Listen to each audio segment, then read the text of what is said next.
everyone, thank you for coming today. Our presentation is on the life of a song here at BMI.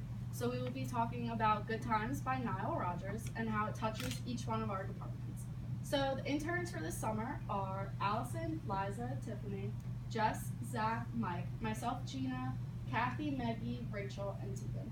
But before we begin, we want to show you a video that we put together. Since some of you asked us at the lunchroom what our friends thought BMI was, we decided to go ask them.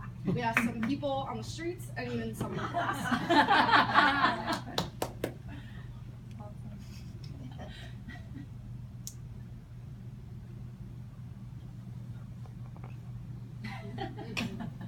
BMI is an institution where I come every day to collect a check. Do you mean BMG, the music publisher? It's a 7 World Trade Center. I think it's, let's see, I'm not sure of the number, but it's 7 World. It's like that record company, right? Something to help you.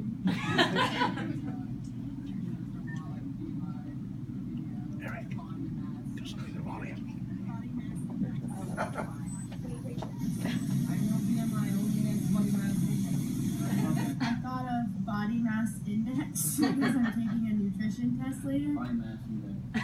Body mass divided by body height squared. It is body mass index. Close enough. I think they give the rights to the artist to, I'm actually not sure, to be honest. Catching people who steal music? All I know about BMI is that it has to do with music and it is like, you know, does something with the artists, and that's all I got. Music licensing company that represents Rihanna and Taylor Swift. The place I get to go to pretty much every day and listen to music all day. BMI is made up of some of the most kind, intelligent, and hardworking people I've ever met.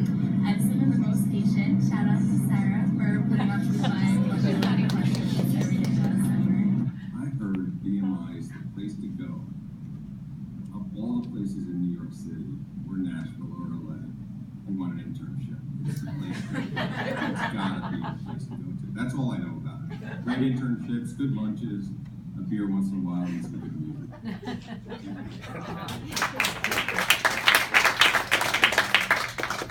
Well, I hope you guys enjoyed that. And now to begin with the life of a song.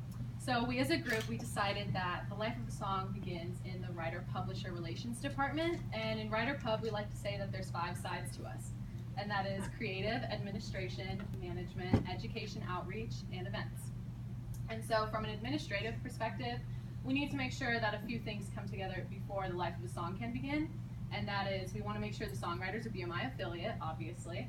We want to make sure that their works are properly registered and that their percentage share is equal to 200%. And once all of those come together, then the life of a song can really begin. So in Writer Pub, we get asked a lot from our songwriters and publishers, how can we help them? And this is where the creative side of Writer Pub comes in. So we like to, sometimes we'll introduce some songwriters to one another, and the product of that could be a new collaboration, such as The Monster by Eminem and Rihanna. We like to cultivate creativity through honest feedback and encouragement. If our songwriters send us some of their music they're developing, we want to give them the best feedback we can so that they can best succeed. We like to build and maintain our relationships here by assisting them with whatever they need. And definitely the hardest part of Writer Pub is providing our songwriters with the correct services. And so we do this by, we look at what point they're at in their career, and we like to provide them with the best resources that we can. And an example of these resources are our acoustic lounges, our BMI 101 workshops, the songwriters camp we just put on at Patch House, and our songwriter speed dating. Unfortunately, no one was here when the song came to BMI. Both songwriters, Niall and Bernard, were affiliated with BMI. Bernard ended up leaving BMI, but Niall has stayed. And this is a true testament to the Writer Pub department because of the relationship that was established and maintained throughout all of these years. The next part of our department are the award shows. So when the R&B and hip hop team looked at Niall's performance numbers, catalogs, and everything he was involved with, he began to stand out amongst the rest. He was then awarded with the BMI Icon Award at last year's award show. Most recently, he was inducted into the Songwriters Hall of Fame, and this goes to show how great of a songwriter Niall truly is. Even though some of his songs may have been written years ago, it is still relevant today, and it shows how music continues throughout time. Next up, Kathy and Mike will speak on lessons.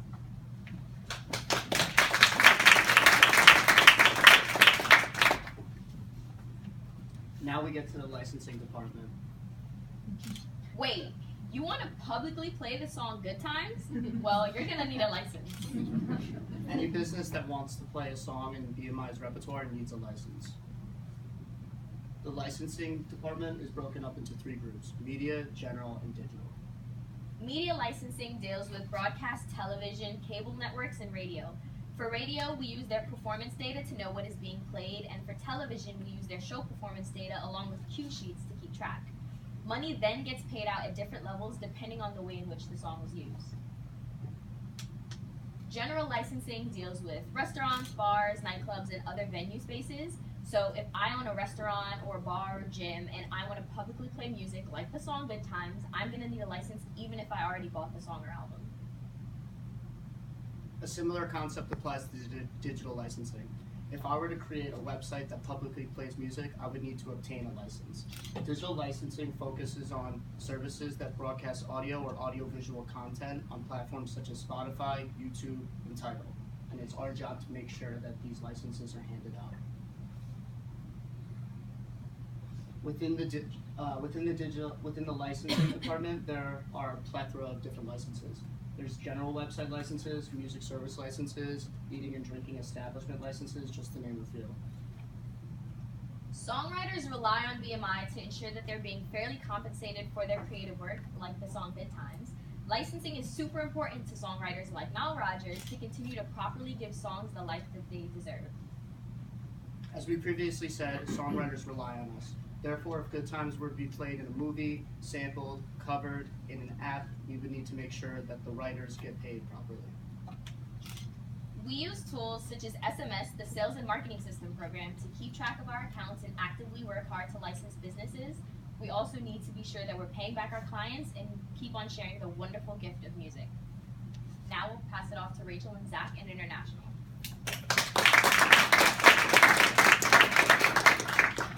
There are 2 sides to the International Department: International Affairs and Government and Legislative Affairs. When looking at an individual song, like Good Times, we come into the picture when it's used or played outside the United States, or when there's government legislation that would affect the way it's licensed, distributed, or collected. We also monitor any world happenings that may affect the process or income that BMI takes to ensure that we pay our affiliates the right royalties. We work with over 90 societies around the world to collect and protect for songwriters everywhere. So first I'm going to speak to you about some of the databases we use in the International Department. And first is Paris, and although this is not specific to just the International Department, it's a key tool we use to find out information about our songwriters and their works. And Paris tells us which society they're affiliated with, and as you can see the distribution of ownership, and Bernard and Niall both have 50-50 ownership over Good Times. And Paris also tells us specific information about a songwriter, such as their address, social security number, and phone number. Next is CISNET, which is a little more specific to the International Department, and this tells us how foreign societies register a work. Each work has an ISWC, which is an International Standard Work Code, and as you can see, Good Times is registered 22 times internationally, and some societies have it registered multiple times, and this is because certain entries are not updated. It's important to acknowledge that although 22 societies have it registered in CISNET, we receive payments from over 70 international societies, and this is because certain societies do not have necessarily the technological infrastructure to use the program. We also look a lot at foreign incoming payments. Looking at this graph, this is of all the foreign income by society for Good Times. And this is important to look at because it's actually mimics the foreign incoming payments for all songs and songwriters. So similar societies are on top and paying lots to us. In general, because of the dominance of American music in foreign societies, if one society had an increasing payment, we would want to see the same pattern in our incoming payments. The total international income for Good Times from 2004 to 2015, which is the entirety of our data, is over $676,000. When Zach and I look at an individual country, we like to break up the foreign incoming payments into different categories so that we can identify opportunities or gaps within our data. Looking at this, foreign income by source for Good Times, you can see that general licensing has brought in the most amount of income for the song. And like Kathy mentioned, this is the general licensing for all public businesses. But in this example, it also includes anything that's not in any of the other categories like digital or live performance. So it's no surprise that it has brought in the most amount of money. We also like to look at these sources over a period of time. This is one of our most interesting examples. As you can see, television has brought in a fairly stable amount of money over a period of time, but in 2012, there's a large spike of over $21,000. We wanted to look a little more closely at this, and we actually noticed that JazzRack, the Japanese society, made a single payment in 2012 of over $15,000. We were really curious about this because they usually pay around $200 to $300 per quarter. We thought it might be in advance, or potentially Good Times had been used in a commercial that was just used in that quarter, or a concert was aired on television. And after consulting with the department and talking to Consuelo, we actually found out that JazzRack had been in contract with a cable company for several years, and when the contract was finalized, they made a massive retroactive payment for all the music that had been used during that time. And so us, as well as other societies, received a large amount of money. That was fairly surprising. So we ended up getting calls from other societies thinking they potentially had our money. And so this is very important for us to monitor so that we make sure that we're collecting what we should and we can distribute to our affiliates. Looking at some bigger picture trends, we can see that since 2011, in the past 5 years, each of the sources by income has been decreasing in growth, and there's been a equal amount of positive and negative growth within societies. Taking a step back from this, you can actually see that this has seemed like it has been decreasing because since 2011, that was actually the peak year for Good Times. But since 2004, like I mentioned before, is the entirety of our data, there actually has been an average increase of 2.5% per year for the income for the song, which is exciting to see the legacy of the song that's almost 40 years old continuing on.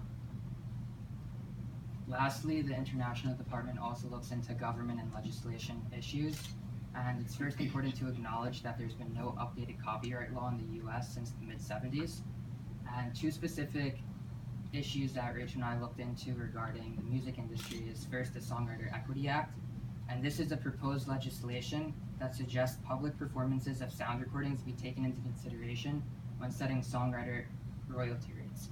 And our very own Mike O'Neill was quoted in a Billboard article stating that this bill will help address ongoing concerns about the impact of a rate disparity that values performances of sound recordings at a level of approximately 12 times greater than the actual musical compositions from which they were created. This applies to Good Times because Niall's sound recording rate would be taken into consideration when determining his royalty rate as a songwriter if the legislation is passed. And then finally, we looked into Safe Harbor. And entities such as the free version of SoundCloud use the Digital Millennium Copyright Act as a safe harbor. And this means that SoundCloud does not have to sift through all of the material to make sure that it's legally uploaded. So in the case of Good Times, Niall's publishing company would have to reach out to SoundCloud in order to take down all legal copies of the song. This allows for a lot of legal music to be accessed by a large audience, and actually SoundCloud recently introduced SoundCloud Go, which is a subscription-based version of SoundCloud, which is currently available, I think, for about $10 a month. And now Maggie and Tiffany will be talking to you about distribution. Thank you.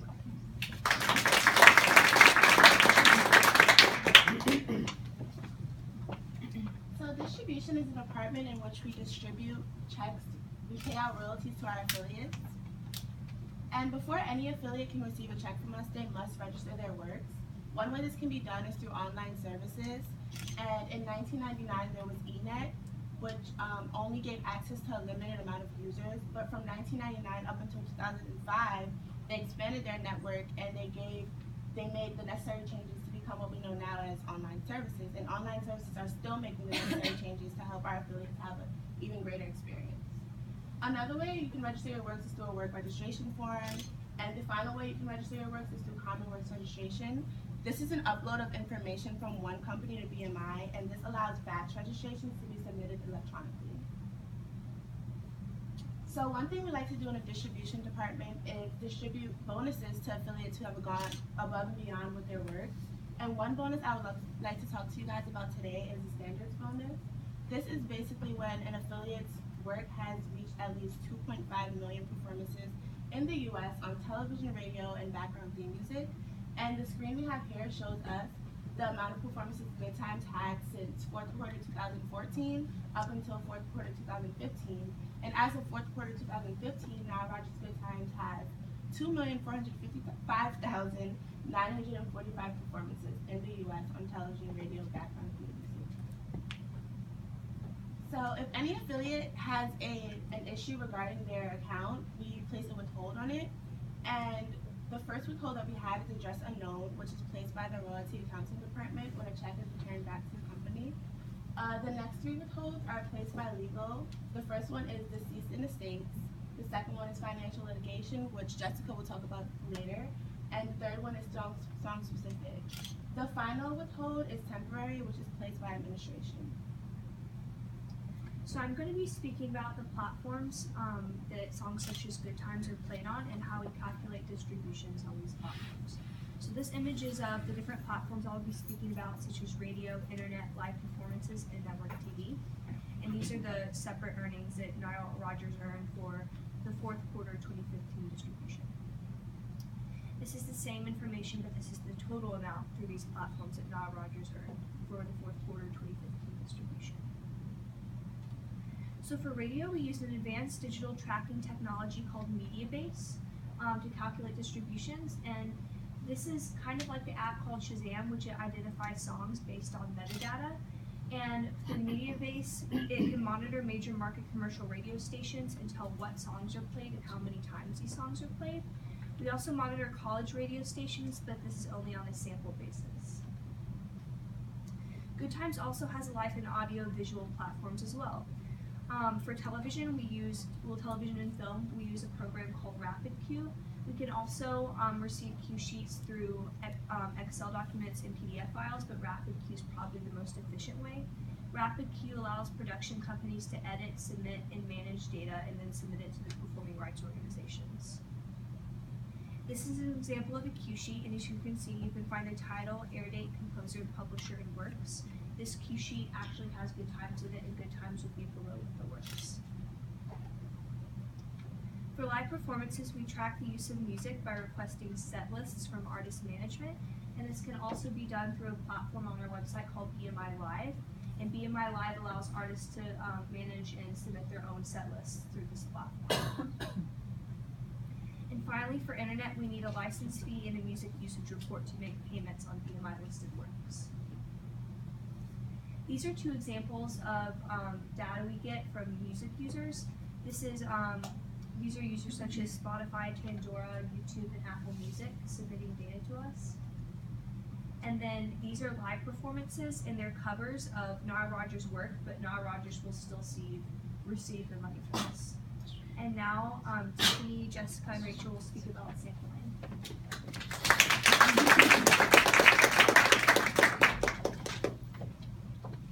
So as some of you may know, Good Times is one of the most sampled songs in history. And one notable sample that we would like to talk about is Sugar Hill Gang's Rapper's Delight, which came out in 1979. So ranking number 36 on Rolling Stone magazine's pop chart, Rapper's Delight was one of the first rap songs to be ever played on commercial radio. And the song was a hit, but it was not given clearance to sample Good Times. So that was a huge infringement on copyright. So at the time Rapper's Delight was released, there were no set rules or restrictions pertaining to sampling other songs. So when Nile Rodgers heard the song playing in public and realized how much of it was made up of Good Times, he threatened legal action against the Sugar Hill Gang. So to avoid taking this to court, the case was instead settled, and Bernard and Nile got 100% writer's credit for the piece.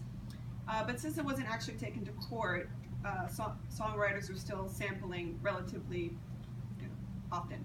So it wasn't until a 1991 case that actual sampling laws were set, which we still follow today. and as a result, Bernard Edwards and Nile Rodgers receive 100% of their royalties for Rapper's Delight. This doesn't just affect distribution or legal, it also affects departments like international.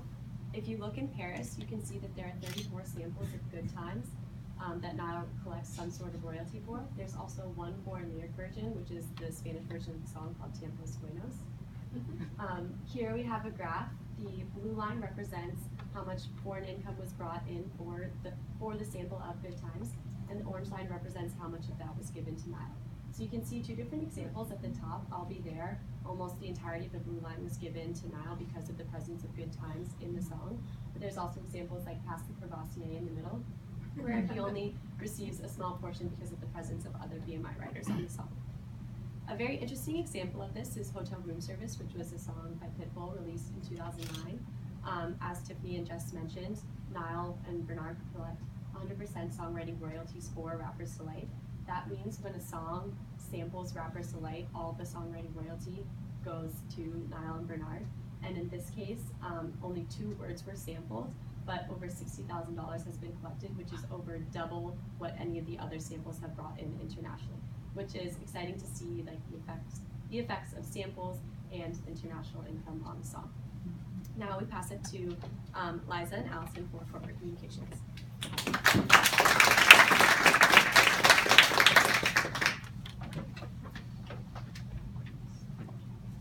Once a song has been registered, licensed, the songwriter has received their royalties, and sampling matters have been addressed, the corporate communication department steps in to make sure that our affiliate is being promoted. At BMI, we are passionate about maintaining a relationship with our affiliate. Therefore, public relations is crucial to ensure that all internal and external communication is satisfying our client, the songwriter. The PR team at BMI is in charge of all media, press releases, festivals, conferences, award events, and promotion.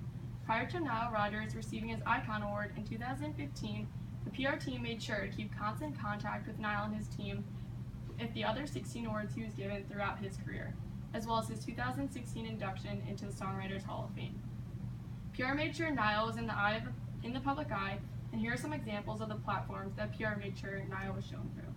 The first here is Billboard, the second is LA Times, and the third is BET, all 3 major platforms that have exemplified Nile and BMI. Another aspect of corporate communications is our website. Welcome to BMI.com. Here you can find everything about our creators, music users, news, video, and advocacy, which is all easily accessible and attractive to anyone who enters our website. Nile has been featured on our website several times through editorial write-ups as well as video footage. For example, a user enters our page. They search Nile Rodgers Good Times. Let's see what they can find. I realized that other people appreciated what I did, which is weird because most of the time you just write for yourself. We're here to celebrate a man who has shaped popular music across the globe for 4 decades. The true definition of a BMI icon, a living legend, the one and only Nile Rodgers. The content on our website is highly important, particularly with our younger generation, to catch the attention of all web users and ensure that everything is quick and easy to find. As Liza mentioned earlier, the editorial group plays a major role in BMI's website. The editorial team is in charge of any content that is written about BMI or its affiliates that is released to the public on our website. As you can see, they have written many articles about the Icon Award he won and the song Good Times. Another major aspect of our department is the design group. Once an artist has been nominated to receive an award, our design team works to come up with the most creative and authentic posters that they can. Soon after Nile received his Icon Award in 2015, Nile Rodgers' Right On poster was developed by this team. Many ads and news clippings can be found on Nile in the BMI archives, which is a big project Liza and I worked on all summer. Even though Nile won his award recently, there's so much history to look back on that has led him to this point in his career. The last aspect of our department is social media. BMI social media platforms have a major impact on songwriters as well as music users today. Twitter, Instagram, and Facebook are places where BMI is able to reach out to younger generations and advise not only our company, or advertise for our company, but also for our affiliates. Nile Rodgers has received countless shout-outs via our Twitter page, Facebook, and Instagram accounts for his 2015 Icon Award, as well as for other performances. Lastly, we will hear from Jess about legal.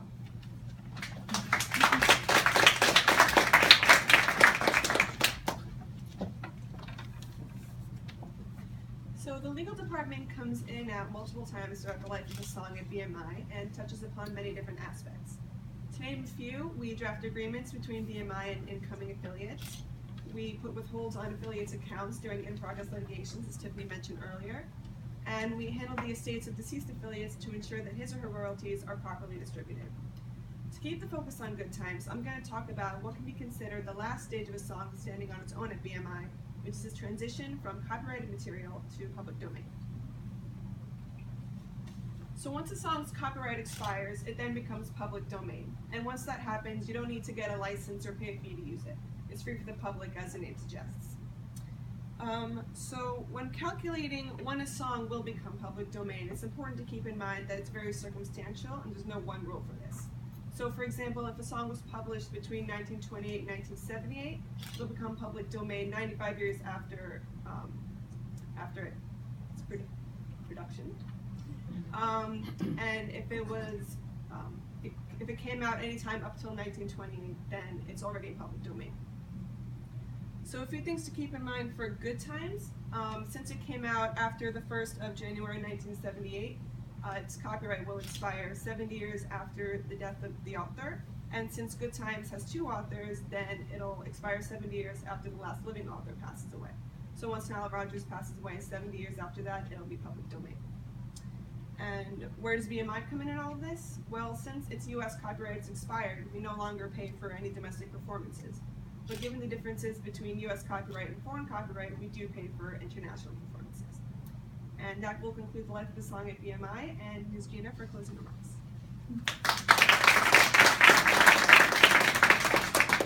So as you can see, we learned a lot here this summer at BMI. And we would like to take this time to thank all of our supervisors, everyone at BMI, for helping us this summer, and we would like to thank Christina for organizing the internship program and helping us as well.